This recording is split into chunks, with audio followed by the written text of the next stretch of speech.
Hello, my name is Zachary Steele. I'm the executive director and founder of Broadleaf Writers Association, and welcome to Get Your Story Straight, 15 story beats from Save the Cat Writes a Novel by Jessica Brody. This is the fourth part in a series of videos walking through the Save the Cat method of storytelling. And in this part, we're going to take on the last three beats of Act Two. And these are Bad Guys Close In, All Is Lost, and Dark Night of the Soul. This is roughly 50% to 80% of your novel, and I do want to remind yet again that these percentages are not meant to be exact, be somewhere around them, and that's what tends to show up in most best-selling stories.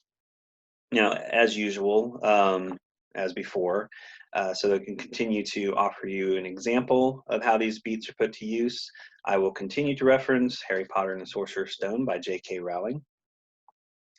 Now, before we go to part four, the conclusion of Act Two of your novel, let me say a hearty congratulations. You are now halfway through your novel, which is no small accomplishment. However, you're also only halfway through the second act, so these grain of salt here. Now, the second act is often where a writer can get bogged down. You saw the opening very clearly. You know the ending, or at least you have a rough idea of what the ending is going to be. But the middle, that's the part you have work to resolve within. And there's so much that happens there. The internal battles are waged here. Your character is pulled through the ringer. People are dying. Battles are lost, and you're mired in it. But you're almost there. Things are happening fast now, and you had your fun and games. You reached the midpoint, and now it's time for the bad guys to close in. Now, this is a multi-scene beat that comprises approximately 25% of your novel. It's also one of the most exciting parts of your book. This is the part of your novel where the bad guys are regrouped, where your hero is baited in a trap, where plans have gone awry, the pressure is mounting, and oftentimes people are dying, or there's a very close whiff of death, which is something we will talk about in one of the upcoming beats. Now, you may say, wait, I don't actually have any bad guys chasing my hero. Not to worry, dear writer. Your hero has both external and internal bad guys. Sometimes, much like ourselves, a hero is their own worst enemy. They doubt, they worry, they fear, and they drive themselves into a corner. Emotional and mental bullets can wound your hero just as deeply. And never forget that bad things happening can be your bad guys as well. Most importantly, though, the internal bad guys are there to expose your hero's flaws. And everything that you have established in the opening act has to be on full display right now. The flaws are still present and mucking everything up. Even if you have external bad guys, your hero is still going to battle themselves. Either way you shake it, the mood of this beat depends on your midpoint. Now, if your hero achieved a false victory at the midpoint, then it's all downhill from here. After all, they thought they had everything at that point, and you have to show them and your reader that they were so very wrong.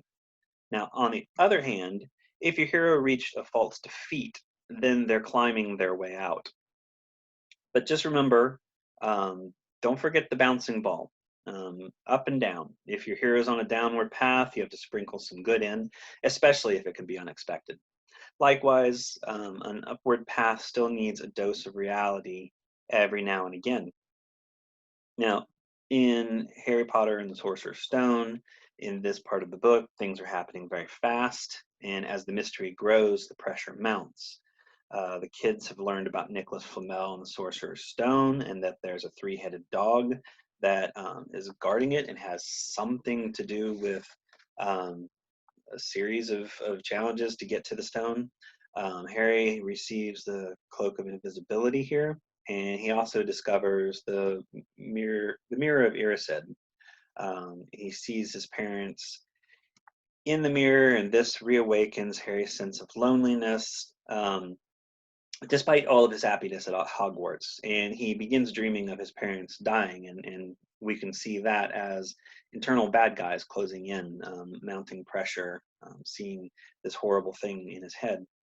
But the external bad guys are present too. Not only are the kids convinced that Snape is working to seal the Sorcerer's Stone, but a detention outing lands them in the Forbidden Forest with Hagrid, where Harry discovers a remnant of Lord Voldemort that is still alive and feeding on unicorn blood to sustain himself. So again, things are happening fast, both in action and in overall sequence.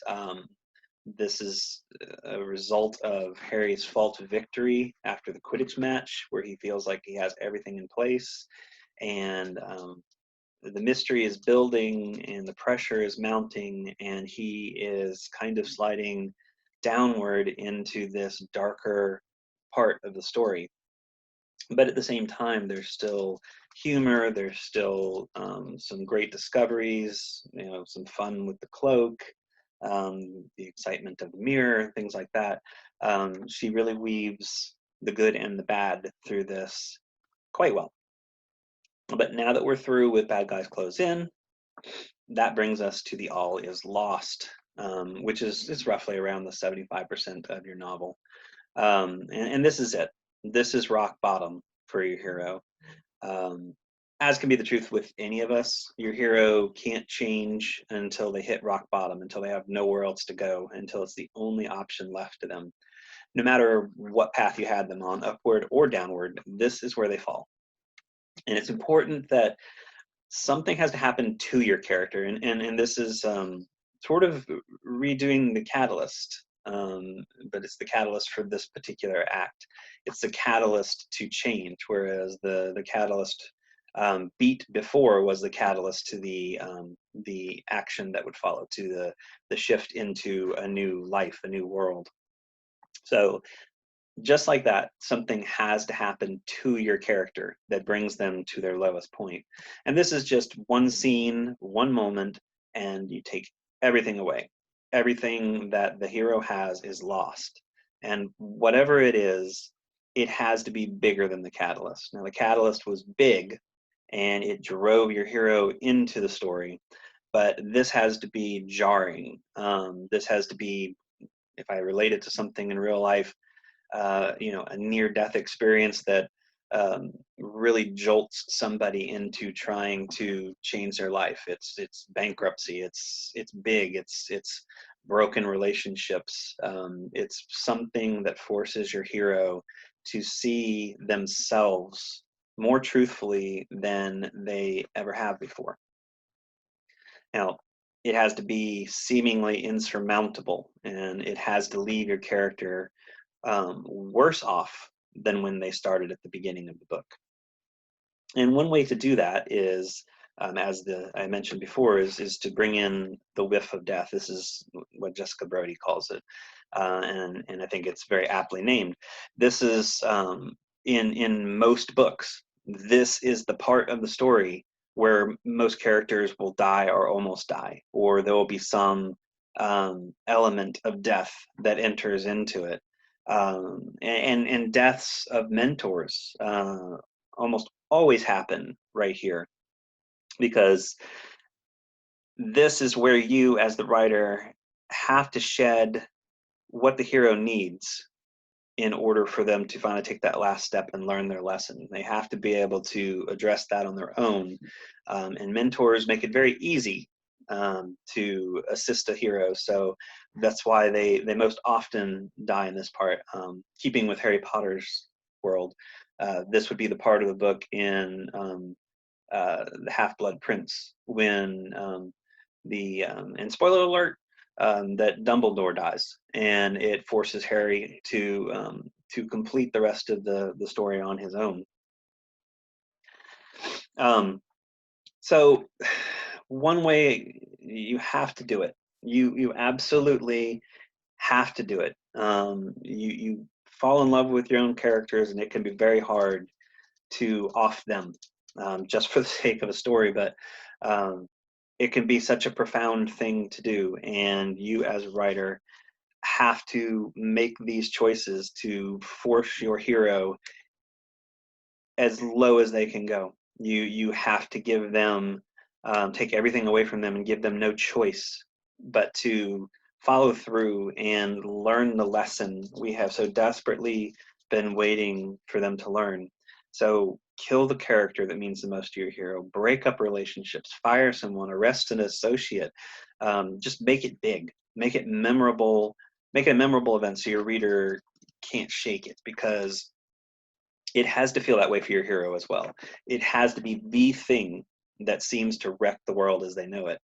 And if there isn't an actual death here, then the whiff of it is needed. This can be the death of a friendship. It can be a death of a pet. It can be a dead plant in the corner. It can be storms killing a beautiful blue sky. One way or another, you have to show the omen of death. You have to show that darkness closing in and giving your hero nowhere to go but within. And do remember that whatever is happening here, it is your hero's fault. They chose this path because they've been unwilling to change, unwilling to learn their lesson. And there's despair in that realization and knowing you're to blame for everything that's happened. But there's also an opening for rebirth, a chance to do things differently. Now, in Harry Potter, all is lost is on pages 261 to 266, and in this, the whiff of death is actually a reversal of death. Harry and the gang now know that Voldemort is after the stone, and this is what Snape's after. You know, they believe they are keying in on him as the bad guy and confident and certain that he's trying to help Voldemort return. And if he achieves that, if he reaches the stone, he could bring the stone to Voldemort, and Voldemort could not only return, but with the power of the stone, may very well live forever and be undefeatable. Um, and it's a quick bit. It doesn't take up a lot of time, even in this particular story. But once you've dropped your hero like a stone in the river, they have to have their moment of contemplation. And that's where we come to the dark night of the soul. Now, roughly covering the 75 to 80% portion of your novel, the speed is all about reflection and contemplation. Um, you can also call it the "what have I done" beat. Your hero is wallowing, pondering everything that's happened. They're getting angry, or they're getting sad, but regardless, they're building toward the action they've always avoided. This beat is several scenes or chapters. Now, whereas the all is lost happened in a hurry, this is going to take some time to process. I mean, think of traumatic events in your life that happened very, very fast. Car accident, for example. The accident itself took a matter of seconds, but you spent hours, maybe even days, having to deal with the aftermath of it, having to ask why it happened, you know, what you could have done to avoid it, and things like that. Um, you know, this is where your hero finally reaches the dark night epiphany. Um, and quite simply, this is the point where they finally get it. This is where it all makes sense, which will lead to the inevitable question, and for your reader as well. What do I do now? You know, they have to make things right, but how? Um, the easiest way is your hero may need a glimpse of their beginnings. They need something familiar to remind them of the journey they've been on. So this is usually the part of the book where a character goes home. They go back to a familiar relationship. Maybe they contact an old friend, or they visit a place that they used to visit in the beginning that you established. Or maybe they just see a picture or something that reminds them of the old days before all of any of this happened. And the reason that you have to do that is because it makes the change that they've undergone more visible to them. It helps them to see what they were versus what they become, and it makes that choice of what to do now more obvious, because obviously, in seeing the way things were, in visiting something familiar, they're trying to reset. They're trying to go back to a time and a place, much like we could if we could go back to childhood, where it's simpler, where we don't have the obligations and responsibilities that have built over time. Um, but going back is it's not the same. You can remember the good times, but you don't see the change. And so that's why it's so important in this sequence to really give your hero a comparison, and your reader as well, of where they were versus where they are, and it leaves them with no choice at all but to do something, and to be the person that they are now, or the person that they're trying to become. And so they finally learn their lesson. They finally get to the point where they accept that theme that we established early. In Sorcerer's Stone, the Dark Night of the Soul takes place pages 266 to 269, and it's really just feeding off of the last section where the gang knows that the Sorcerer's Stone is hidden at Hogwarts. They know that Fluffy is one of the things guarding it, and they know that Lord Voldemort is trying to steal the stone so that he may use the elixir to return and live forever. Um, in response to this, they go to Professor McGonagall to tell her they've learned that Snape is trying to steal the stone for Voldemort, which of course she's not going to believe. Why would she believe that a professor is trying to help steal the stone? But they insist she has to tell Dumbledore, and when she informs them that Dumbledore is away and then shoos them off to bed, um, she dismisses any notion that there's danger with the stone, or that they have, well, basically that they have any idea of what they're talking about. So it leaves them in that what do we do now situation. If you remember, the theme Harry has to learn is acceptance of who he is, of his connection to Voldemort, and of his places in the wizarding community as the boy who lived, um, which is a lot of responsibility that he's kind of pushed aside in favor of just experiencing being in this world. And he basically chooses to quit riding in the back seat. He's up front, he's making the calls, he's taking the risk, he's being the hero with his friends at his side. And with that, um, we have finished Act 2, and we're ready to take on the final 20% of your novel. Act 3 has 3 beats in it: the break into Act 3, the finale, and the final image. Obviously, all of which we'll look at in the final video, but the finale actually has 5 points to it. They're not 5 points that you absolutely have to hit. They're 5 points that are somewhat common.